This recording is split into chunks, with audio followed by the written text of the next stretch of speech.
So this morning we have a very, very special guest with us. And let me read her biodata for you so you'll get a better understanding of the royalty known as.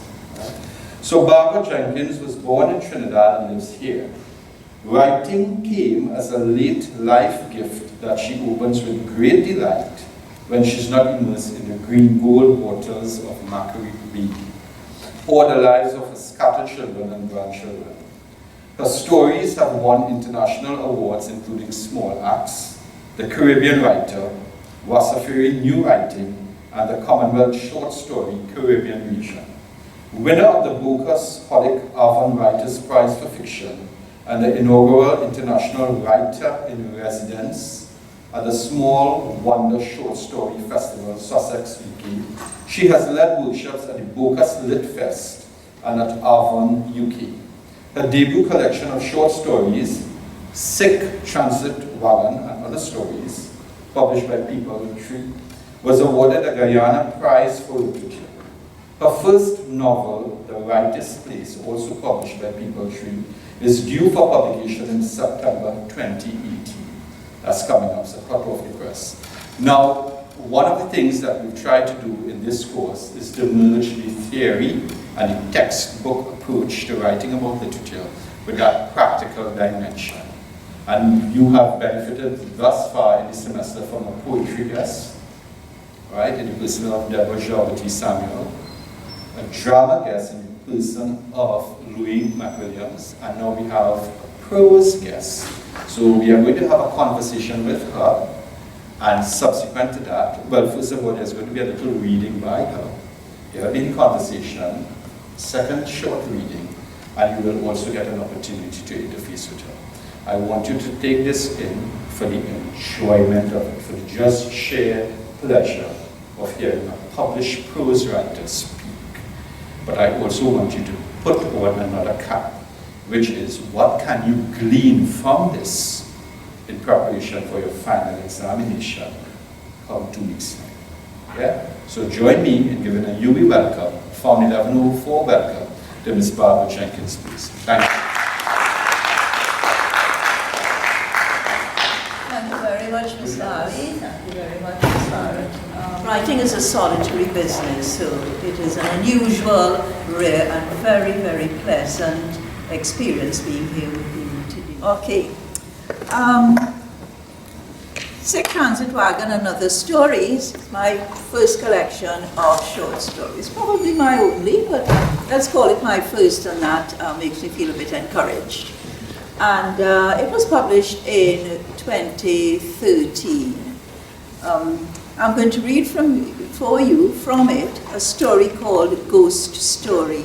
Has this been circulated? Yes, it would. This has been circulated to the group already, but I would really prefer if you weren't reading it on the page when I'm reading it to you. It's a different experience, and this is your chance of hearing it rather than seeing it. Ghost Story. Any day of the week, Sunday to Sunday, you're seeing ghosts walking up and down the narrow road that winding through our little valley. People in cars swishing by, weaving around him, careful not to bounce him, because he's walking in the middle of the road.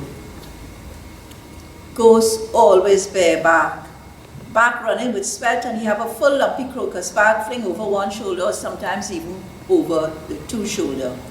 In one hand, he holding some kind of tool, a 3-canal cutlass, or hoe, or grass swiper. Sometimes it's only a long stick with a little hook at the end.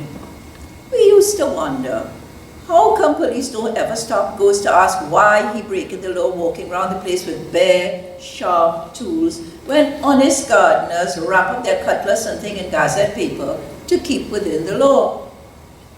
But is when you look at Ghost's face, you know why nobody don't stop to ask him no question, because Ghost's face always set up vex, like you're about to cuss you.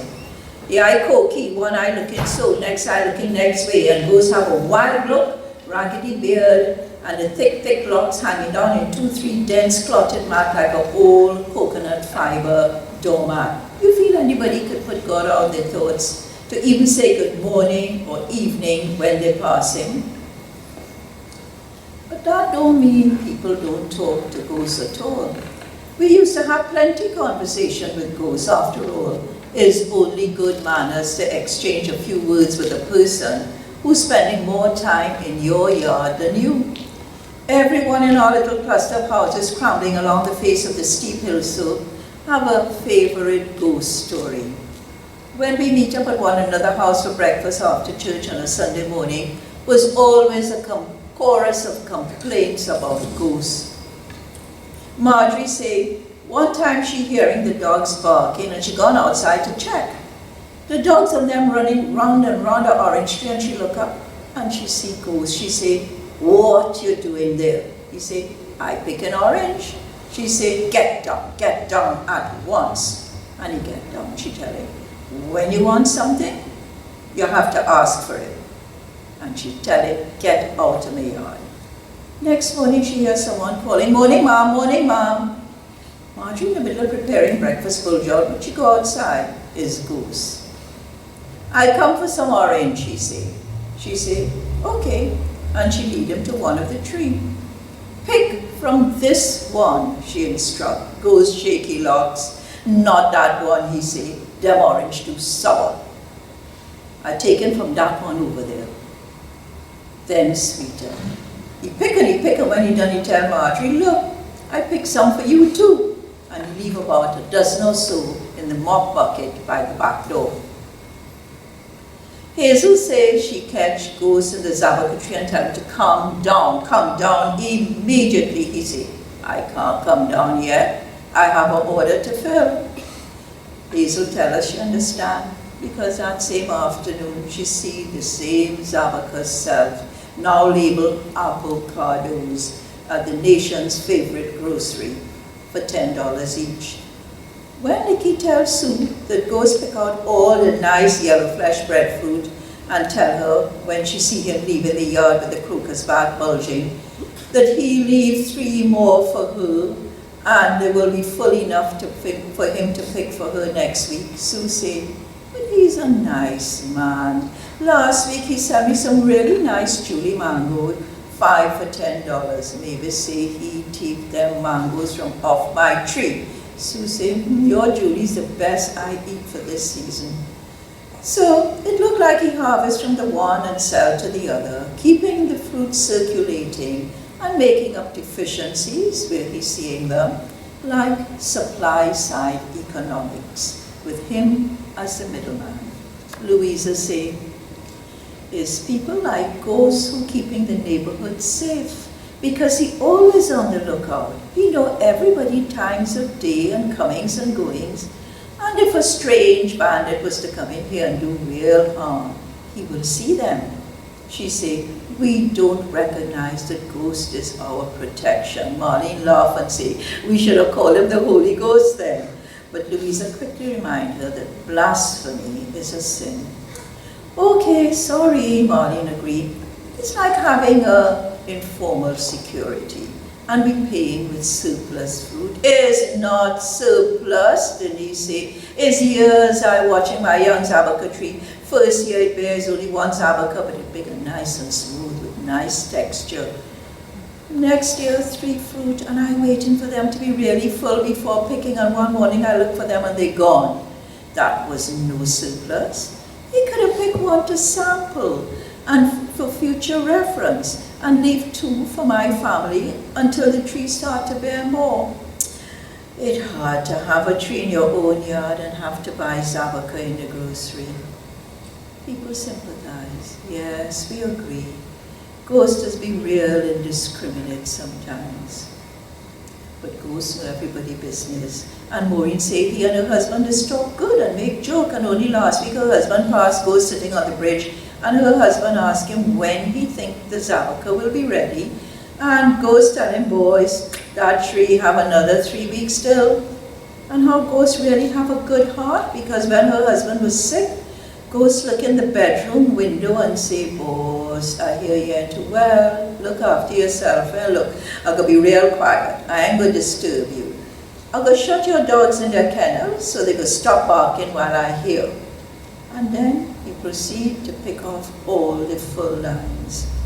When Ghost leaving, he see Deborah coming in by the gate. She hustling because she had to drop the child by the child father, mother, as her own mother had to go out. Deborah already late for work and she had to hurry up and to start preparing lunch. But he's stopping her and he's telling her to bring out a bowl for him. She stops in. She still bring out the bowl. You know what he do. He put down the crocus bag and he drop a couple dozen or so limes in the bowl and he say, make some juice for the boss now. I don't find it looking too good. Ghost and we would have continued like that if the mealybug hadn't arrived in a schooner load of plantain and dashing from Grenada. In a few weeks, many of the fruit trees off which Ghost was making a living was infested and bearing less and less fruit. In a year, the pickings were meager. Ghost began to use his intelligence of the area to supplement his income in a different way. Children bicycle left in the yard began to disappear. Maureen wake up one morning to find the tool shed ransacked and lawnmower missing. Denise hear what she thought was rain in the night. And next day she see pieces of PVC piping lying around spouting water and a 600-gallon rotoplastic water tank gone. Is now a different relationship start to develop between us people and ghosts. What we used to tolerate before as a kind of sharing was now thieving. You have tree bear plenty, you can spare some, it costs nothing. Next year it will bear again. But if you pay good money for something and it goes, you have to pay more good money to buy it back. People start to lock up gate, put up chain link fence, put up automatic gate, and a barrier come down between ghosts and us. He start to walk the street doing house-to-house visit, calling at the front gate asking for work. He offering to do garden and clean yard, wash car and so on. Some people feel sorry for him and take him on, but when you make arrangement for him to come Wednesday and you wait for him and he don't come, you're bound to get vexed. And when you turn up on Friday and say he had something else to do, you tell him don't bother. You will cut the grass yourself or wash the car or whatever. It looking like Ghost's life was always too free for him to get tied down with day and time. One Saturday morning, Denise picked up the papers from where the delivery man threw it in the yard, and she see that a man in the next valley shoot a bandit who he see walking out his yard with his bushwhacker over his shoulder. The paper say the bandit was wounded in the back and was warded under observation in the hospital. They print the bandit name, Alfred Thomas. Nobody didn't take it on. Nobody think they knew any Alfred Thomas. But when Deborah come to work the next morning, she well excited. She called him from by the gate cell. Miss Maureen, guess what I hear? Ghost get shoot. People was talking about it in the maxi coming up. Before you know it, all the way people calling round to one another and saying how the Alfred Thomas in the papers is ghost. And Sunday morning, all of us buy Maureen for breakfast, and the subject is ghosts and the shooting. And Maureen asked, what we going to do about it? I'll stop there. Okay, good morning everyone. I want to start it off with not me asking Barbara questions, and Barbara has assured me that it's okay to call her Barbara publicly. But to have you guys begin to weigh in on the story of it. So I'm gonna, the first question I'm gonna ask you is this: what do you think is the central conflict in that story? What do you think is the nature of the conflict? We've talked about internal and external conflict here. So we've talked about the two main types of conflict. What do you think is the conflict in that story? I think it's internal conflict for whom? External for whom? Conflict for the people of the village, because while they like ghosts, they don't want them just taking their thing. So you think internal for the ladies in the community, the people in the community? Okay. Now what is the nature of the external conflict? I think it's just ghosts going into people's places. Man versus man, man versus society, man versus environment. Man versus society. Man versus society. Okay, does anybody disagree with him? You all agree with him? You all want to add anything to that? No? You're still trying to wake up? Coffee not in your system yet? Room too cold?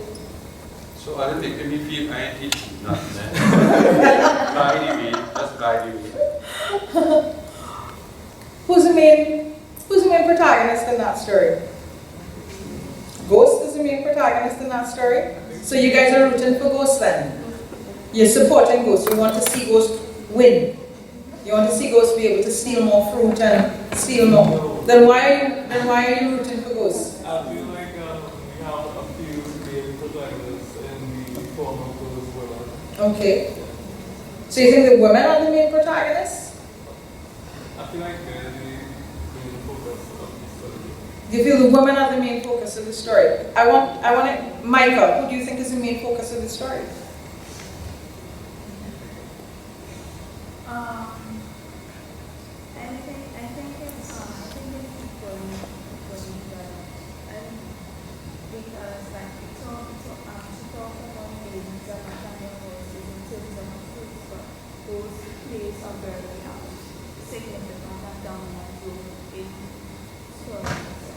Okay. Natalia. Oh no, you came in a little too late. I can't harass you in that way. Where do you all think the conflict is coming from? We've already identified some of the conflict. What do you think is causing the conflict? Ghost is causing the conflict. So Ghost is causing the conflict. If Ghost is causing the conflict, what type of character normally causes the conflict or is the source of conflict in a story? Okay, we're beginning to get somewhere. Tyron, like you teach something this semester, right? At least one thing get taught this semester. So then let me ask you this. If Ghost is the antagonist, why are you rooting for Ghost? Not everybody rooting for. You're not rooting for Ghost? Who are you rooting for? The community. Why are you rooting for the community? Because they are the right. Why do they have the right? Because they are the victims, they are the ones who are being stolen from. Ghost is a parasite. How is Ghost a parasite? He's acting like it's entitled to all of these things. He's just shaking from the community. He's not giving anything back. But isn't he selling it to other people? So, I mean, isn't he like sharing the wealth around? No, he's a thief. He's a thief. He is the only person that truly stands to profit from any of this. But the woman gives him a specific directive. If you want, come and ask. And he comes and he asks, and she lets him in. And then she gives him another directive, pick from this tree, but he tells her, I look from that tree. Okay, go, yes? As you describe it like that, I was thinking about it as a communist kind of way, but as you see how Ghost take was stealing from everybody, but it's still distributed equally. I don't want the correct term for that government, but it's Marxist, socialist? Yeah, so everybody don't actually own anything, but they still have the same amount of wealth there. Okay. So you see him as a leveler in a sort, like in a kind of way. Are you saying that you think that Ghost is kind of evening things out for that community? Yeah, like more like a dictator-ish kind of way. In a dictatorish sort of way. I don't know the proper name. I know that's a society kind of thing, a governance thing. Right. So you see Ghost as coming and kind of functioning like a sort of equalizer. Yeah. Okay, in terms of the resources in that community. Mikhail? He is not distributing things equally. He's going and he's selling things to other people. He might leave something there if he feels like it, but he's not distributing things equally himself. Anybody else wants to jump in? Yes? Yeah? He couldn't be a communist. Why would you say he can't be a communist? Because he's taking wealth for himself. If anything, he's a capitalist. Okay, capitalist because he's earning something off of it? Yeah, and exploiting people. But when he shows up and the guy is sick in bed, look at how he puts some limes in a bowl. Yes, my dear? I would go for Ghost because he doesn't think that good people do. So then Ghost is a conservationist? He has now because they don't pick themselves, so he will pick it for them just and ask, and he's upset. But then if he was like that, why would when he trees and started to with that, why would he move on to stealing, like actually stealing things that have worth to them? He wouldn't do that. So are you saying then that the fruit trees and the fruit and vegetables that he was distributing before didn't have value to them? They had value, but as they had said, the trees could always bear fruit continuously, but they're spending money on things that they have to buy back. That doesn't make any sense. So you have a problem with him taking the water tank? Why? I mean, if another person needed a water tank and there was a water tank. He's not thinking about the society. He's not thinking about the community. He's taking things away from the community. Sabrina, what were you saying about the water tank? The water tank can't grow back, that's what you're saying? So, let me ask this, if the water tank could have grown back, if there was a water tank tree, a rotoplastic tree, for instance, would it be less of a problem for you if he took the water tank? Why would it not be less of a problem for you? Because? I don't really want to say. No, go ahead, we're having a discussion about the story. No? Must have been stupid, so. You're giving an opinion. If the water, no, you definitely don't want to give your opinion on this. That's on this one. Okay, Kai. I think of ghosts as an opportunist, where he sees an opportunity, he will go for it, and the second that one dries up, or something. You go for something else? I disagree with that. I think Ghost is a politician. And the community is us, the country then. So let's say Ghost is the Prime Minister. He doing nice things here and there, and when things start to go sour, he want to do things that benefit him in the end then, So that's how, at least that's how I view it. Yes. Well, I think Ghost has many things. This one, apart from that, he's a survivor. He lives in the community, and the community knows him. They are accustomed to him. The way it ended, when she subdued him, what will we do? So he's misguided. So yes, he is seated, and it's becoming very progressive. He starts small, and then escalates into different things, and the results in him being shot. And they didn't just say, well, okay, but finally, we don't have this medicine in one society, they ask for the release. So it kind of showed me that they want that system. They have been a system in one time, but it's just that he's so misguided that he's not seeing the wrong he's doing. He gets in a system, but he's still taking advantage of the system that he's testing. Do you find the characters well fleshed out? Like, can you visualize them? Yes? You all can think of somebody in your community that is a ghost? Yes. So you all see ghosts regularly? Yes?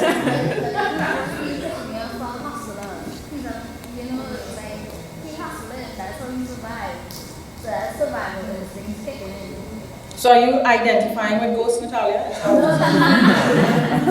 I'm just asking. Yes, my dear. Is Ghost the antagonist though? Because I remember in a class a while back with Dr. Ali, he was saying that the protagonists, they go through most changes in the plot of a story.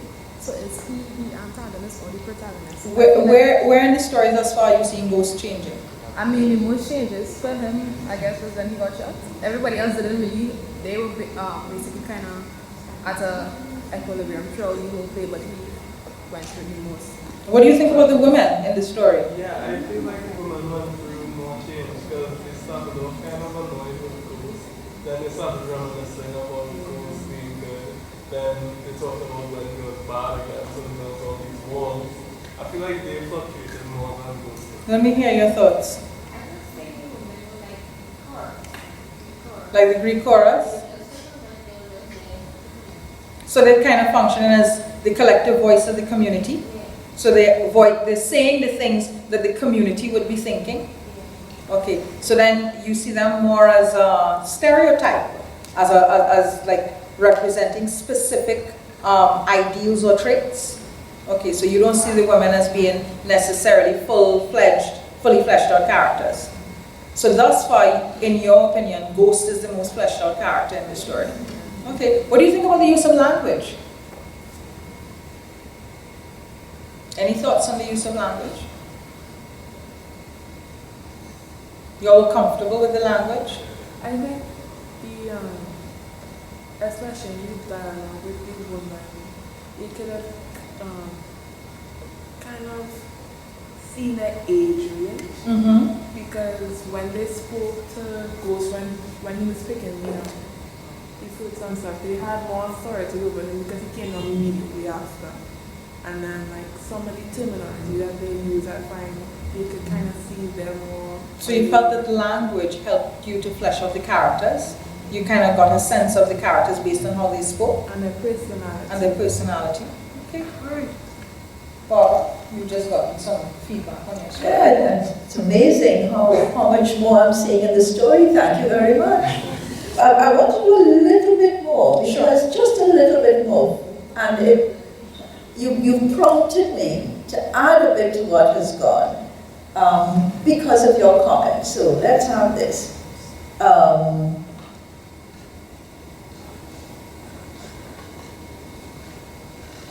There was an argument with the women when they were discussing what to do about those when said, Maureen, say what you're going to do about it. But of course they had lots of different opinions, so not going to go there. Louisa said, ladies, stop that please. Don't bring no politics talk here today. There was a lot to talk about politics. The subject we're discussing is ghosts who lie wounded in a bed in the public hospital, and the least we can feel good that is not us who are responsible for putting him there where he is. She said, I asking all of you, who looking after Ghost's interests now that he should? Ghost is somebody we know, and he's a human being too, and I personally don't see how we can let him just lie down there in the hospital, shoot up, and nobody caring if he's living or dead. Well, with that second sermon of the day, we focus, and we talk, and we agreed that somebody had to go on a mission of mercy and visit the hospital to check upon Ghost. Well, they sent Deborah, who is the helper. Deborah come back and say, the operation is for next week, Thursday, if the theatre have current, and if they get through the backlog from last Thursday when current gone whole day. She says she know the fellow who does make up the list for the surgeon, and he say he could put Ghost's name high up on the list if he get a little encouragement for him and for the surgeon too. All of we vexed like hell about this grease palm business. What the hell the oil and gas royalties is for? What taxes is for? What the hell surcharge is for? If not to make everything in public hospital and public clinic available for everybody in the public, regardless. And these people done getting pay already from we save tax, etc. But after all said and done, all we know is vent, we only venting. We know that this is not a whistle to blow so easy when people out there in the know have it to say that even the head of the district hospital authority being seen redirecting brand new hospital equipment and supplies the health ministry paid good money for to his own private clinic.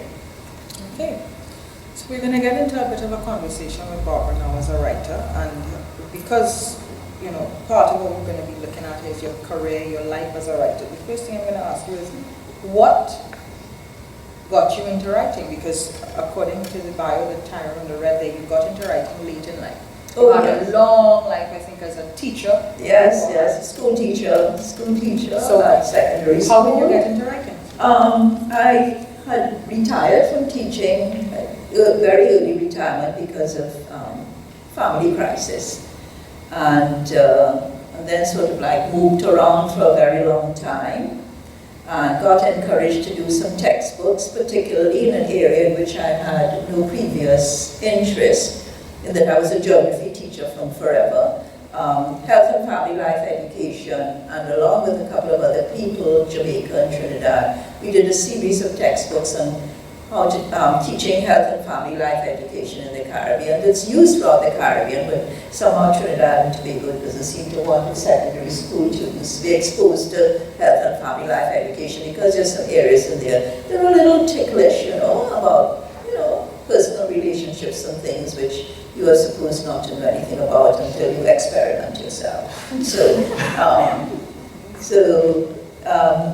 the textbook period, sort of absorbed a lot of time. And then I was also doing workshops on how to teach about HIV and AIDS in the Caribbean. Again, another something that hadn't interested me before. And then I have friends pretty much of my old age, former teachers, and one of them, Nikki, had a visiting friend from England, Jenny, who wanted to form a little writing group, and the three of us would sit and write once a week, show our work and so on. And when they found one piece of mine particularly interesting, they asked me to show it to somebody. And that somebody was Nicholas Laughlin, who people know now as the program director of Focus Lit Fest, but then he was just the editor of Caribbean Beat, which he has since taken up again. And Nicholas liked it a lot and said he wanted to do more of this, and sent me links to the Commonwealth Short Story Prize, which I submitted a piece. And this was the first time I went, out there with anything. I was doing in 2009, which, for the length of my life, is very, very recent. And that first little short story was shortlisted for the regional prize, and in subsequent years, 2010 and 2011, my short stories those 2 years won the regional prize. And then I said, okay, maybe Commonwealth is sympathetic to Trinidad writing. Let me try other places. And I entered a few international competitions and was pleasantly surprised at the warm reception the little short stories got. And I thought I wanted to do this better, and enrolled at UE for the MFA program in 2010, graduating in 2012, with a manuscript of short stories, which was the final piece of work. The manuscript I sent off to People Tree Press without an agent, without introduction, and the People Tree Press took it, and it became this Sic Transit Wagon and Other Stories. And that too did well, and I thought, hey, this is wonderful. How lucky I am to have found something like this. I've always been a very avid reader, Rhoda. I belong to a little reading group referred to by the husbands of the participants of this reading group as the eating group, but we don't bother with them too much. We read contemporary fiction mainly. We just look at long lists for all the major prizes and choose something that appeals. And we read a lot of contemporary fiction, talk about it, and generally enjoy ourselves. It's a sort of formal way of dealing with my very diverse and wide reading. I particularly like, for example, comics. I find the one panel comic strip can say so much more than a long piece of prose. I like short succinct bits of thought put into pictures, or thought put into words. I'm rambling. Ask me something else. You've done a collection of short stories, and you're sharing from the short stories with us today, but you've also just completed a novel. Of the two forms that you experimented with thus far, the two prose forms, short story or prose, which would you say is your favorite form, and why? Okay, well, I'm a novice at this, so I haven't got sufficient backlog of material to compare. But the short story gives a freedom to sit down, write it, and go away and come back and sit down, write another story, or tidy up the first one. It allows you to pack a lot of real life, which I have a lot of, pack a lot of real life into writing episodes. But I felt I was kind of, in myself, morally obliged to write the novel, in that when I got the Holly Carlin Prize in 2014 or something like that, it was based on what I submitted for the competition was, in my mind, a short story called A Good Friday. And it won the prize. But the prize required you to take that piece of work further. And I then felt that I owed it to the prize to take it further, which I did and made it into a novel, a full novel. So that a little short story was the impetus for a bigger work. Now, how did I deal with that? First of all, I did nothing for a year because I needed to get my courage up to tackle something so big as a novel. And then I wrote episodically, a bit of this, a bit of that character, a bit of that character, a bit of that character.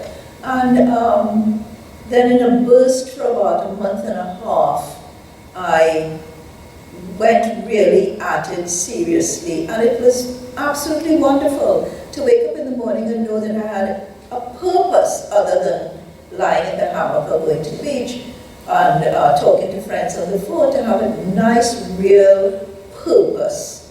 And it was great. It's done and over with now. I don't know what next. Now, if at any point in time you guys have questions, just raise your hand, interrupt, and you can jump in. What sparks or what inspires the story for you? That ghost story was inspired by living in Cascade for 20-something years, having water problems, which I think they still have, and having people come and take your food from your yard. And there's a real character who does that in the neighborhood. And I sort of left that character and the Cascade thing behind me until I met up with some friends at a tea at an old church in Tortuga. And they started talking about people coming in the yard and taking all their things and so on. I went back home and said, I'm going to pull this together and create a ghost story from that. So that was one spark. An actual experience and talking and having it refreshed by conversation.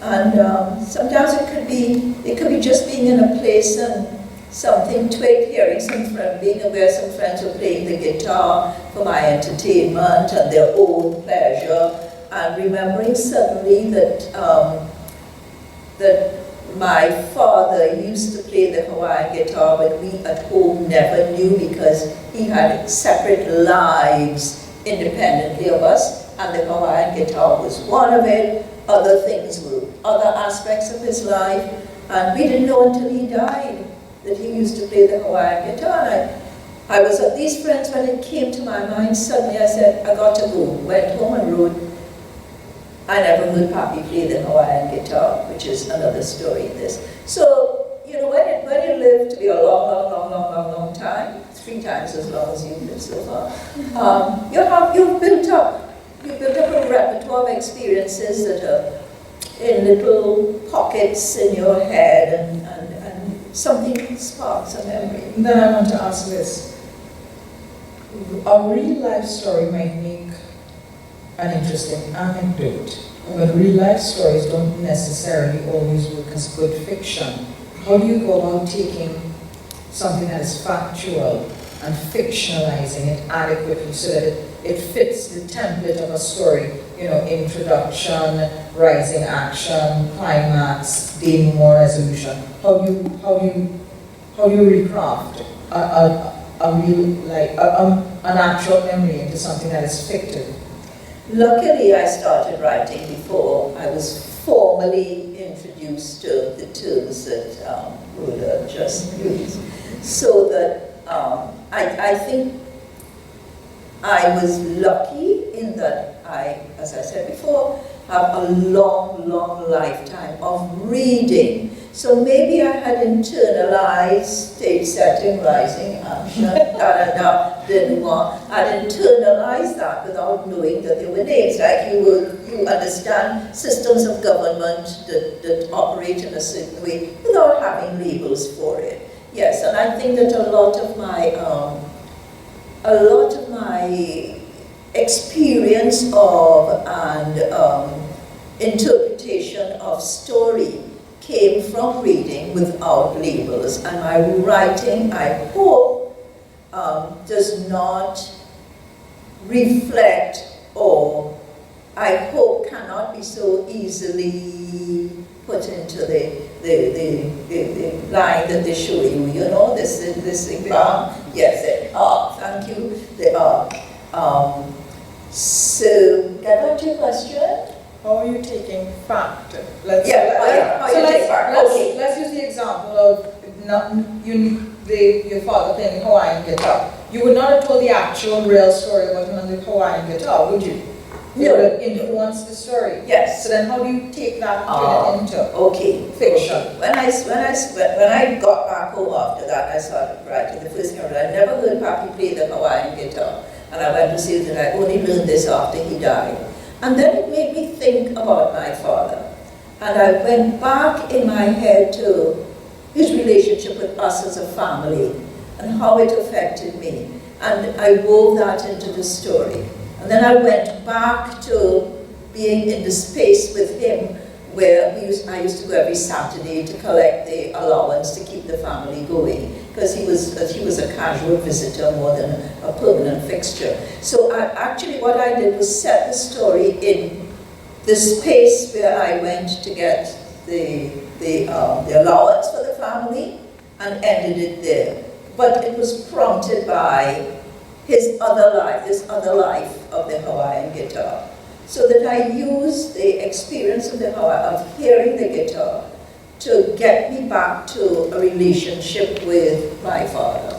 And us being in this space, and me arriving at that space, leaving that space. So I suppose it had the whole thing happening in there.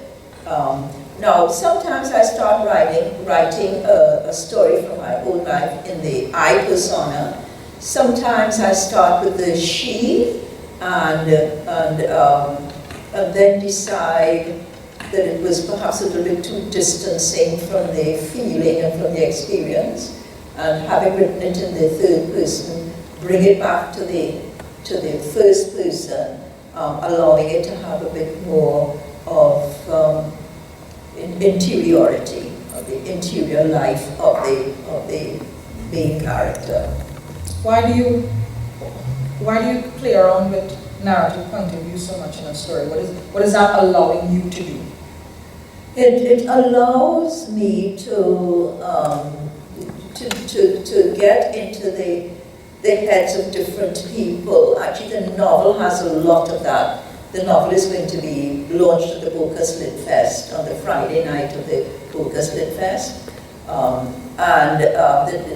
All through the novel, it's different people's heads, different people's points of view. I think a lot of life happens in people's heads more than happens in what they do. I mean, right now you're sitting there listening to me, but your head has its own life going on, and you're only partly listening to me. I'm sort of like I think something like a little veil being thrown over you while you're doing your whole thing underneath there. So I like interiority in story, and having it happen in different heads allows for that. I want to throw at you a context question alongside a language question. You have lived in Trinidad long before it became independent, because you were here when Trinidad and Tobago was still part of the British Empire. Yes. You got on a ship on Independence Day back in 1962. Yes. And sailed to Britain, yeah, to be able to take up a scholarship there. And then you came back. How does setting, how does, I guess, history, how does context, how do those things influence your work?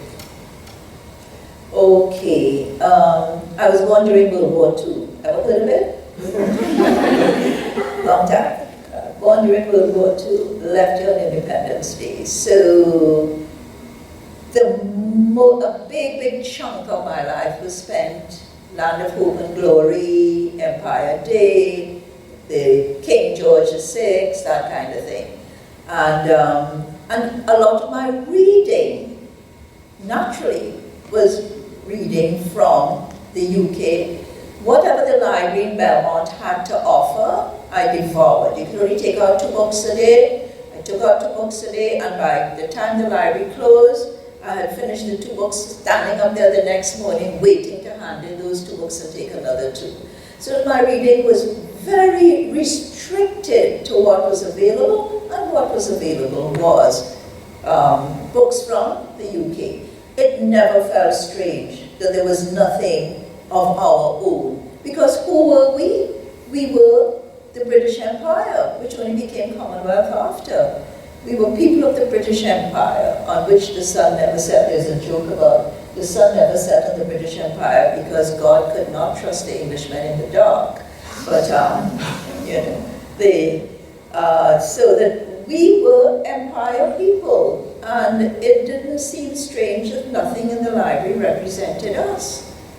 And when I went to the UK, my reading continued to be that, with a lot of American fiction thrown in. So when I came back home, and people were singing Forged from the Love of Liberty, that was 1971, I came back home, so I spent the decade of the 60s in the UK. I had to learn about being a Trinidadian. Oh, just a little backtracking. Just before I left, the Federation, the West Indies Federation, had its, to take your story arc, its beginning, its middle, and its end in a very short space of time. So I left here as a disappointed person because I was heavily invested in the idea of a West Indies, but it had collapsed by the time I had left. So when I came back to an independent country with a feeling of we are Trinidadians, I left as a Trinidadian, I came back as a Trinbagonian, because Trinidad and Tobago was separate when I left. So I came back as Trinbagonian suddenly.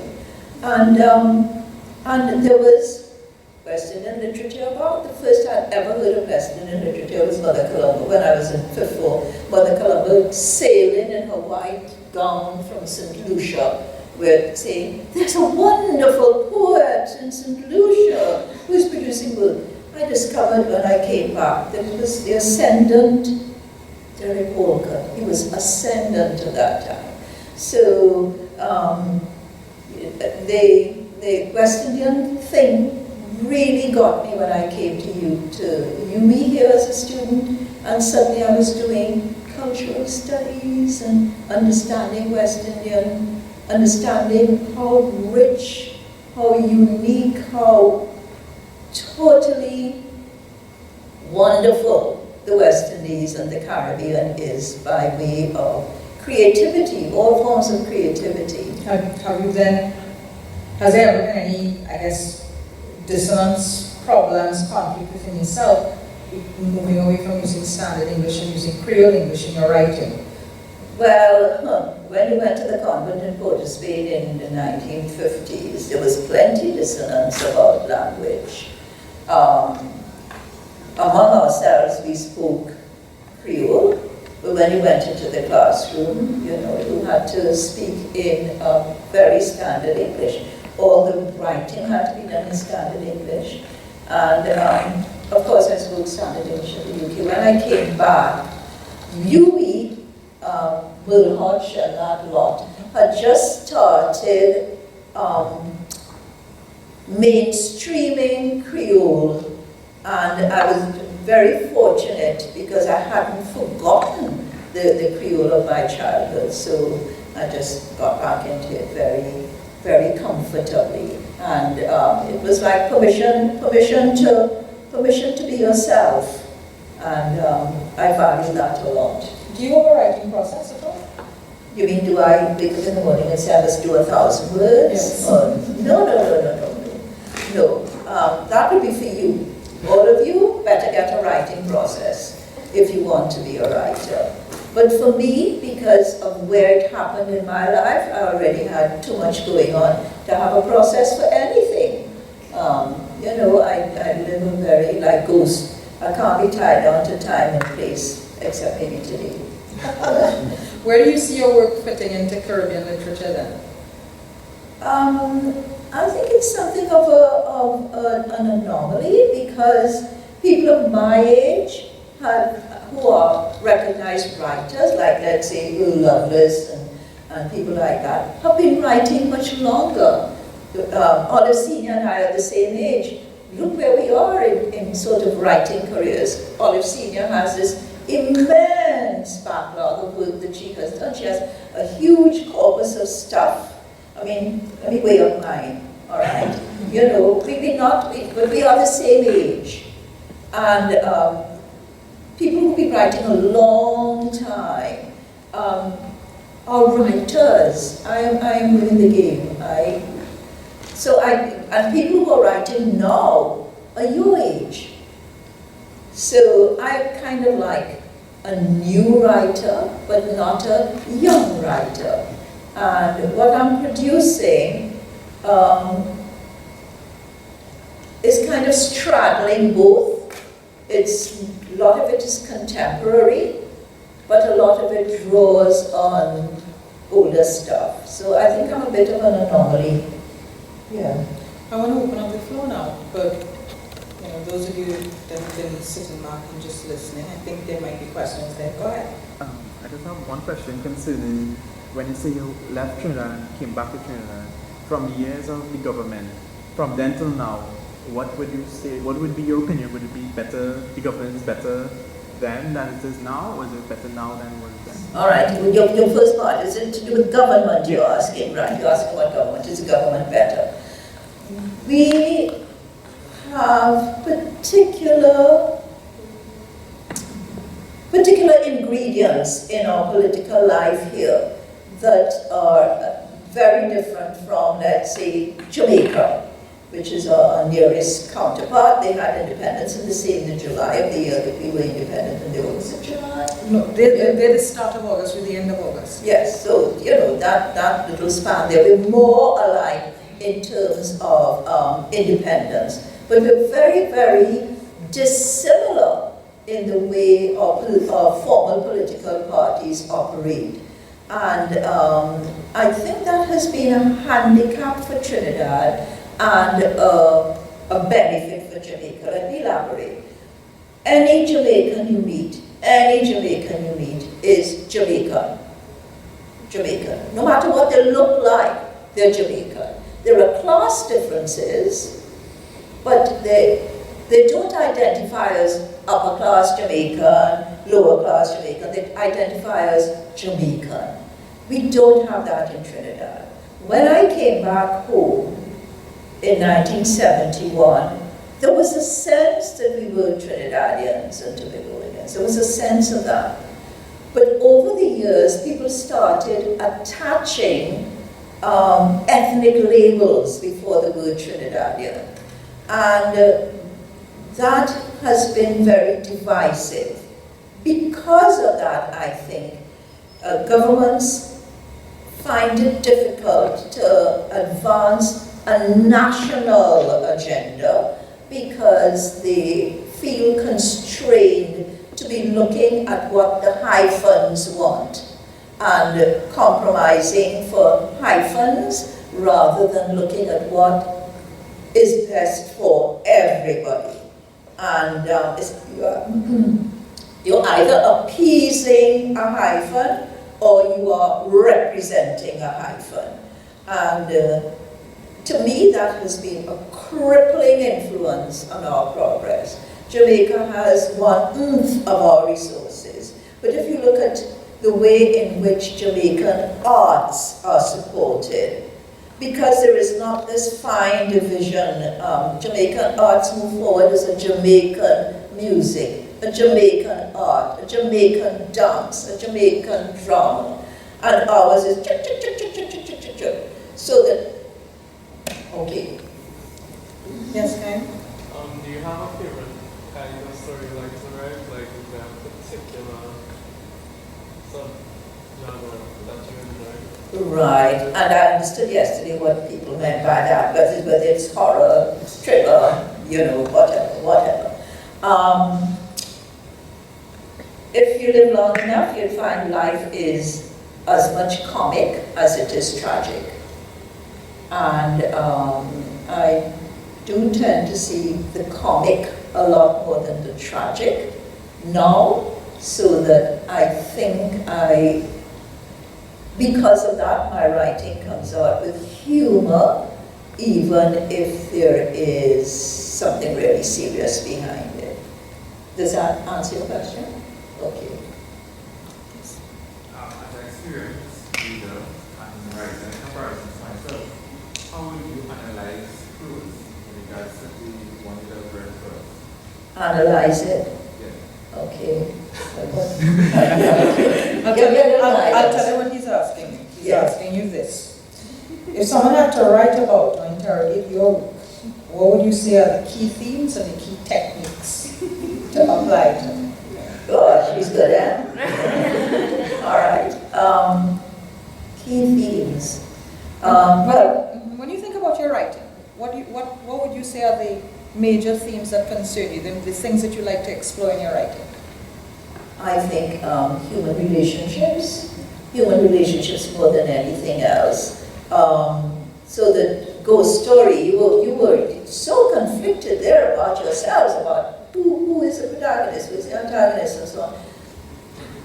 People knock against each other all the time, and they make adjustments, or they move along, and they change as a result of it. And I find that quite fascinating. Getting along with people who are not at all like yourself, but understanding them enough to make allowances. And I think if anything, it's young people. I have a couple of coming-of-age stories in this collection, young people trying to find their way in the world sort of thing, older people connecting up as a ghost story, and yeah, human relationships. Does that help you? Does that, yeah? What are some of your, I guess, the narrative techniques that you would use more often than not in your writing? Explain that. Let's talk about narrative voice. What's the narrative voice that you would use most often? Meaning the person. I think I like kind of like an underdog voice, a person who isn't quite mainstream, either because they're young, like a child growing up, who is kind of like at the mercy of adults and learning about the world around them. Or in the case of Ghost, somebody who is, on the face of it, if you look strictly legalistically at his position, he's a damn thief. But, if you look at him as a human being who has survival techniques, and very good survival techniques too. So I kind of like the person who is marginalized on the fringes, not quite acceptable. Any favorite language or literary devices that you like to use throughout your work? I like using Creole because the voice of the underdog is a Creole voice. But I also use standard English a lot in my writing too, because a lot of young people don't use Creole anymore. We've got two questions from the audience thus far, this young lady and this young man. Go ahead. I'm a linguistic student. How do you personally feel about Trinidad and Creole English? Trinidad Creole English? More and more Trinidad Creole English is disappearing. I mean, I listen very keenly. People don't communicate anymore loudly. I occasionally take a maxi taxi just to see if I can hear people speaking, but everybody's tuned into their own lives on the phone or listening to something, so people don't talk as freely anymore. And if you try to talk to the person next to you, if it's a young woman, she feels you're hitting on, oh God, this woman must be gay, something that kind of thing. People are uncomfortable if you try to talk to them at all. I find actually young men are kinder. If I'm sitting next to a young man in a maxi and I try to engage him, he probably thinks, oh, Granny, you want to feel English. And they're much, much kinder. They don't immediately suspect you of any kind of devious behavior. So I listen to hear Creole, and I'm not hearing it. I'm not hearing it as much as What I are you used to. hearing? What are you hearing? I'm not hearing really standard English, but I'm hearing a strange sort of accented English.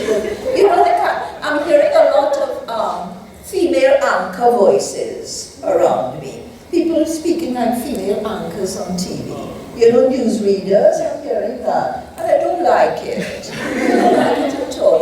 I feel we're losing something by adopting a falsity in language. And I get pretty cross when people pull up people on speaking Creole. For example, the thing that I'm still trying to organize in my head, why people were vexed at Mrs. Manning saying breakfasts. I haven't gotten over that. I don't know how, I mean, you're babies when this happened, but Mrs. Manning, when she was Minister of Education, said something about breakfasts for the children. And I'm thinking, what's wrong with that? If you speak in Creole, listen to the word breakfast. A word ends in S. If you say breakfast, what does the word end? S. What's the plural of bus that ends with S? Buses. Buses. Plural of breakfast is breakfast. Now if you say breakfast, it's like saying ghost. Alright? Ghost is ghosts. Breakfast is breakfast.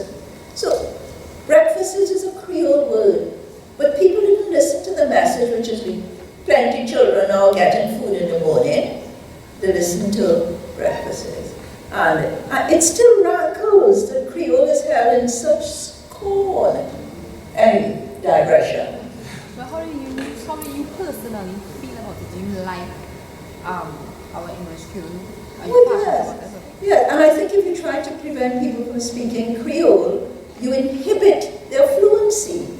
Because instead of just letting it come out, you are controlling it and having it edited before it comes out. I think I should also add here that Barbara comes from a background where they also would have used patois in the household. Oh yes. So she speaks a Yeah. fair amount of Yes. fair sprinkling of Oh yes. Everybody who came, because there were a lot more itinerant vendors, so when you come to your gate and call out provision frais, and you come out to pick up your dashing and your side and your thing, you know. So yeah. Yes. I want to go back to when you was talking about your favorite part of writing stories, human relationships. I'm a film major, and concerning, I don't know if you saw a movie called Black Panther by chance. Yes. So as a She writer, told me to see it. well, me personally, if the movie for me was so great, I planned to do like a piece, like probably a document, you know how PhD piece on it? Yes. But I wanted to know for you as a lecturer, as a writer, what are your viewpoints on Black Panther as it pertains to the human relationships? Right, okay, I have to confess that another late life interest is script writing. I've gone on a few script writing courses. I'm not a film buff, but I like script writing.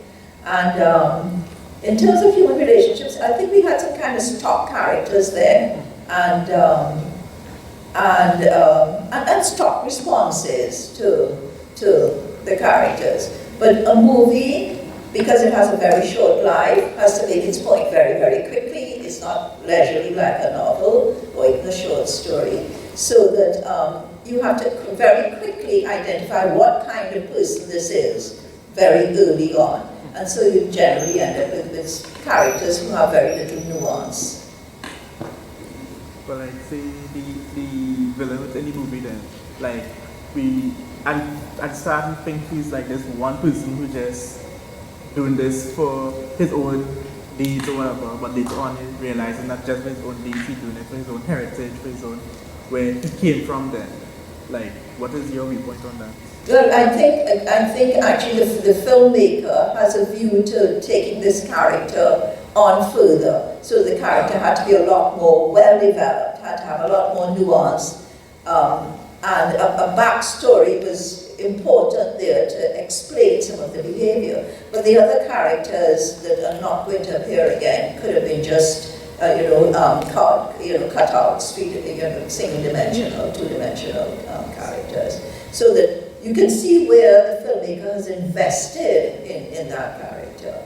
And then would you see this character as an antagonist, protagonist, or does this character just have no categorization whatsoever? Well, I think in my mind, very firmly a protagonist character in spite of the nuance of behavior there. That it just makes the character more rounded, because only angels and devils are quite separate beings. Most of us have both of those in different proportions and at different times.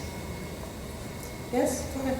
Okay, but to ask the question, kind of a different earlier. You say you have a group of friends who you all read different stuff and then come together and talk about it, right? Would you all have read and cruise writing before and then come together to talk about it? You mean to talk about the reading group? Book club, yeah. Yes. Do we do what before? Do we read the book before? Yeah. Oh yes. We announce either at the meeting or a few days later when people got their heads together, what is the next book going to be? Is that what you mean? No. Like, you're talking about a book. You all read one common book. Yes. And then you need to talk about what the book was about. Yes. Analyze it. Yeah. How do we analyze it? Oh, that is so unstructured. That is so informal.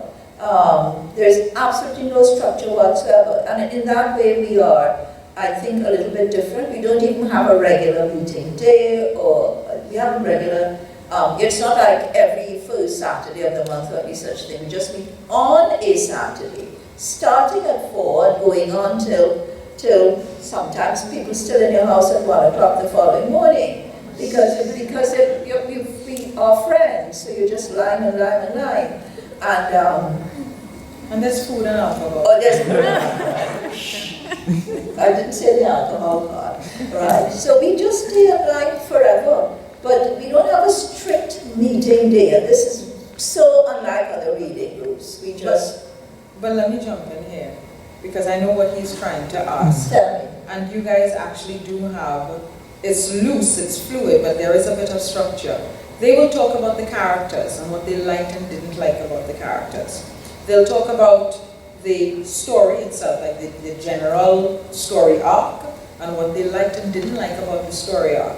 And if there are things about language they liked or didn't like, they will talk about that. And what you will find is, it's about how many of you that actually show On up. the mailing list, there are 15, often there are 12. 12 is a kind of backbone group. But last week, people were away and there were only 9 on Saturday. So give or take up between 9 and 12 persons Yes. will show up for book club. And each person will go around and they'll talk about the different things that they liked about the book. They may not necessarily talk about it using the literary element terms that you guys are having taught by Mr. Ali to use, but that's what they will be discussing, and they will be talking about the strengths and the weaknesses, where something worked for them, where it didn't work for them.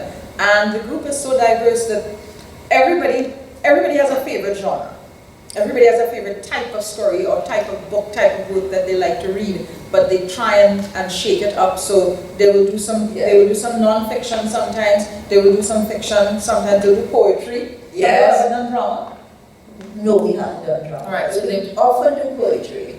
Yeah. And so there's a lot of conversation. So much the same way, after she read her story, you guys started talking about it. I mean, I kind of guided the conversation by asking about the specific literary areas. But if I didn't guide it in that way, you would have still been talking about those things, just maybe not using the literary elements. So for the final exam, I know what we're expecting is to see you talk about it. You're referring to the literary elements. So we want to see your responses be structured based on language, plot, characterization, theme, conflict, those kinds of things. But much the same way you were talking about it here today and discussing what worked for you and what didn't work for you. And even the way in which, remind me of your name? I'm Ryan. Right, the way Ryan started talking about Marxism. He started looking at the story through a particular literary criticism prism, right, which is to look at the way in which the division of resources takes place within a society. So I mean, there are all of those things that you can apply towards understanding a story. And we did some of that here today with Barbara's story. Yes, Karen. Yes, Ryan? Well, I want to know if you've ever written a story that you just never let anyone else see. Yes. Yes. And I've written stories where I've cried throughout while writing. And I've written stories that I should never be able to read aloud. Yeah. Right. yes, I want to know, as you say, you publish your work did you have anyone proofread the story before heading to publishers? Right, that's an important question too. Because of the, like I said, the short experience, this collection was a manuscript for UE. So Professor Igina will have read the stories when we submit one every 2 weeks, every fortnight, and he will have, put his heavy hand on it and quarreled about this and the other, and you did it, you did the work the way you're supposed to do it. So he helped a lot in the shaping of the stories. Right, that's this. The other one, it came about as a result of a prize, which gave me a mentor. So I was in email correspondence with a writer in the UK who looked at bits of it and made recommendations. So yes, I wouldn't say it had been edited, but the novel had been read and critiqued in bits and pieces along the way. One of the prizes for the Holly Common Prize was to have a UK agent, and she was a publisher's agent from a very well-respected firm, and she said to me, I visited her in the UK to have a one-on-one with her, she said, "Is this a novel or is it a collection of short stories?" And I couldn't answer her. She said, because if I take it to a publisher, the publisher will say, "Where do I put this? In novels?"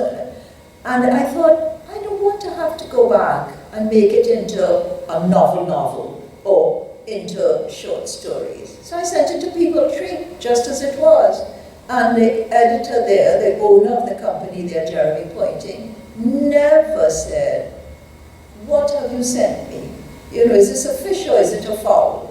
He never said anything like that. He just said, "Wow, I'll take it. I love it." I laughed all through, But doesn't mean that, Ryan has another question. Go ahead.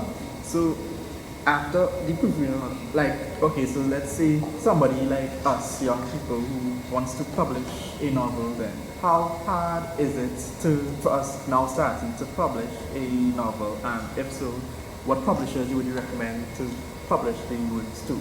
And how to copyright, because I know there's a lot of people like to Right, I'm not very well acquainted with that area, except by observation and people's anecdotes, because like I said, I send this to People Tree, I send the next thing to People Tree. I had no, I had no problem with any of that.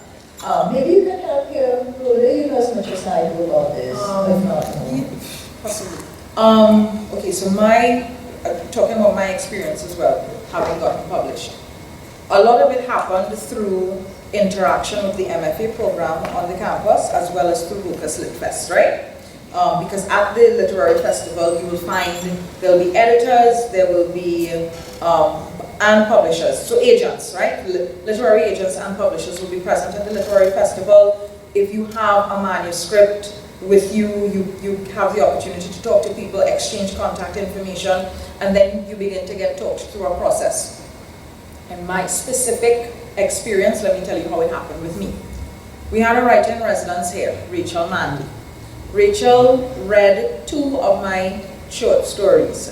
In reading 2 of these, because she was helping me edit my stories, right? That was part of her responsibilities as the writer in residence. She looked at the short stories, she said, "Oh my God, I like these stories very much. I will send them on to my publisher."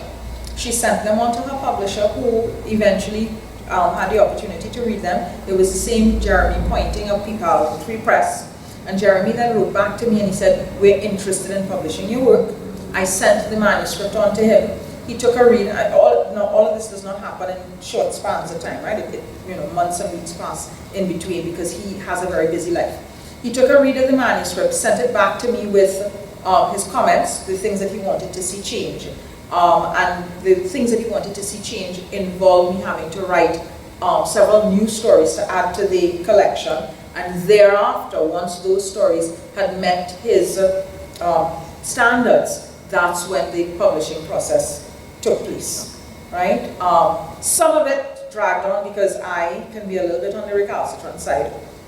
But other than that, once you make contact with them, you exchange work, they like your work, and you start to go through that editing process, it really just boils down to how much time either side has to meet deadlines, and thereafter it happens. Was there any non-disclosure agreements they had to sign before? At that point in time, with publishing, what you talk about are rights. First author rights and second author rights, that sort of thing. So with first author rights, the publisher will have all of the rights up until a particular point in time of your writing career, and thereafter you can begin to do things like second editions, third editions, and you can then at that point shop around with different publishers. But you can also, if you've got a good working relationship with your publisher, you can talk to them about if you want to, like, let's say, republish an excerpt somewhere else, you can talk to them about those things. The other things, too, you'd have to take into consideration would be whether it's print, digital, audio. Those three things, right? For the most part of people three, they cover print and digital. Audio was not necessarily covered, but I know they're looking into beginning to do audiobooks now. Well, Barbara, I'm going to ask you, well, what I'm going to do is begin to wrap up here and ask you to share just an excerpt from another story with us, the other story, Monty and Marilyn. Okay. And then we will hand over to Mr. Ali. Yes.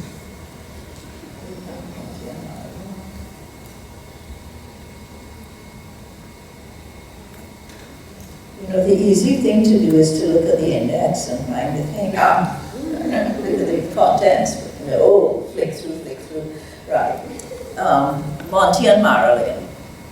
You asked me how stories come about. What triggers story? Monty and Marilyn came about when I was doing a workshop on how to teach about HIV and AIDS in Guyana, in Georgetown, with some teachers. And the co-facilitator of the program was a Jamaican woman. And in the evenings when we had time together, she was telling me about this friend of hers whose husband had died, and she didn't realize he had an outside woman until then. And that stuck with me, and I wrote Monty and Marilyn, prompted by that. You see, you have to listen to what's going on around you. There are stories, and some stories you cannot write. But there are stories all around you. Monty and Marilyn. Last night, Sandra watching Oprah, and she making sign for me to come and watch too. I get a beer from the fridge because, I can't watch them woman show dry so. But I stretch out on the sofa, put my 2 foot on top of Marilyn's lap, and I watch him too. You know how Oprah does have guests coming in the studio to talk about different things? Well, last night she had somebody talking about how men and women different. How they like different species. Well, I see Sandra looking at me sideways and nodding her head at everything this fool on the TV saying. And I look at her and say, you don't believe all that stupidness. She said, why not? I see that kind of thing all the time. I say, tell me what you just see. She said, I will say only these 2 words, Monty and Marilyn. Well, I can't admit to Sandra's face that she could be right, but she had a point, because the story about Monty and Marilyn really made you wonder whether what the psychologist man on Oprah was saying had some truth in it. My friend Monty was a big strapping man. He used to go to the gym, he used to jog around the savannah, he used to play football with the boys and strong. Well, when you shake your hand, you feel like you're wringing it off. One day, Monty taken with a belly pain. Everybody say he pull a muscle. Monty tried Alka-Seltzer, he tried aloes, he tried DTP, but nothing working. When Marilyn couldn't stand it anymore, she said, is doctor for you? Well, the doctor looked at Monty, he poked this and that, he sent him for some tests, and when the verdict come, it's Monty have cancer. Liver cancer. Advanced liver cancer, and nothing to be done. Just so Monty started to shrivel up. 1 week, Monty fine. Next week, Monty have belly pain. Next week, Monty have liver cancer. Next week, Monty squeeze up like an orange, and the next week I have to put on suit and tie and go to Monty funeral. About 2 months after Monty passed away, the phone ring is Marilyn. Before I could even say, How you, girl? I was going to call you. She started bawling. What's up, Marilyn? I asked her. Marilyn said, come over now, Leo. I have to talk to somebody. Something has happened. When I get there, Marilyn, I read, but at least she stopped the bowling. What happened, girl? I asked her. Marilyn pulled a phone bill from her handbag. Monty's cell phone bill, she said. Look at the date on this one. The date was about when he passed away. Marilyn said, look at the numbers. I see that one number coming up almost every day, but I don't want to say so. I say, Monty used to make many calls, like his business keep him real busy. She said, Leo, don't take me for a fool. Why do you think I called you here? You were Monty's best friend and I need some answers. Answers to what, Marilyn? I say. Marilyn looked me straight in the eye. She said, I want to know what you know about who he was phoning every day. Look at the bill, Leo. I'm not making this up. Look, it's right here. See that number? Nearly every morning at 9 o'clock, he calling that number. I start to feel uncomfortable because I could guess where she's heading. Why are you letting a little thing like a phone bill bother you? Monty was your loving husband, not so? I say. Although we used to admire how when you got Monty also dancing with you and both of you hugging up. Remember your silver anniversary? He proposed to you again in front of all of you at the party. What else you would want to know? Marilyn not budging. Who was he doing business with to call almost every day? On Saturday? On Sunday? 9 o'clock nearly every day? And look, she said, pulling out more bills. This is 1 year's bills from his drawer. Same number, same time. What's going on? I swear, Marilyn, I say to her, I know nothing about this. Monty was my best friend, but I don't know nothing about this phone business. And if I don't know, it can't be anything serious. Look, remember when he had trouble with the house and the bank was going to foreclose? Monty come to me first about it before he even tell you. Yes, it's true. He didn't want to worry you. Remember the incident with his sister's son and the police and the drugs? Who you think Monty confided in to get him a lawyer? Me. So I telling you, Marilyn, you can forget about these phone bills. If I don't know, it's not important. 1 week later, I get another call, Marilyn again. This time she's not bawling, but she's sounding really determined. Look, Leo, she said, come, now. So I jump in the car and I go down and 2 twos I reach. Leo, she said before I could even sit down. I found out who it is. She gave me one hard stare so I could not even pretend I don't know what she's talking about. I rang up the number and a woman answered the phone. I told her who was speaking and I asked her who she was. She told me her name is Trisha and she could guess why I'm calling. If it's about Monty. I told her I saw that my husband used to call her every day and if she could tell me why. She said, why do you think? I came right out and said, you two were having an affair?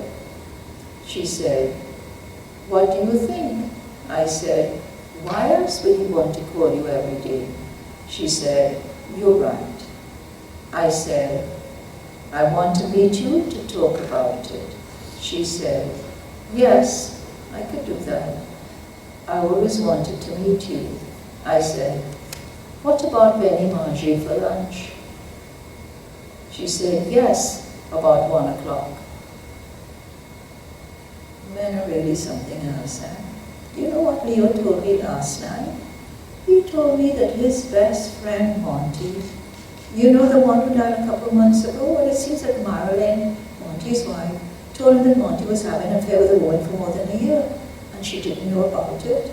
And you know how she found out? It was the phone bills that showed up the number was coming up often, and Marilyn called the number and spoke to the woman. Yeah, she spoke to her. And more than that, she took her to lunch. Benny Manger, no less. When he told me this, I said, Leo, do you think about Monty having an affair, he said, look here, Sandra, that is a man business. If Monty didn't want to have an affair, that is he business. And you didn't know? I asked him. Sandra, he said, we was best friends, but we never discussed wife or outside woman. I said, Leo, I didn't ask you who business it is or it isn't. I'm asking you, what do you think about Monty having an affair? He said, Sandra, you're not listening. No. I just tell you, that is a man business, not mine. Stop there.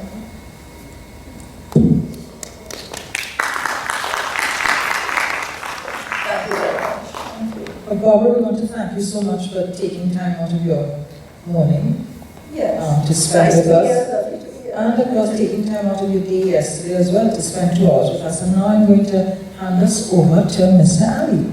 I think you'll better watch out. I'm going to come back as a student again. This place is too nice. Thank you all very much.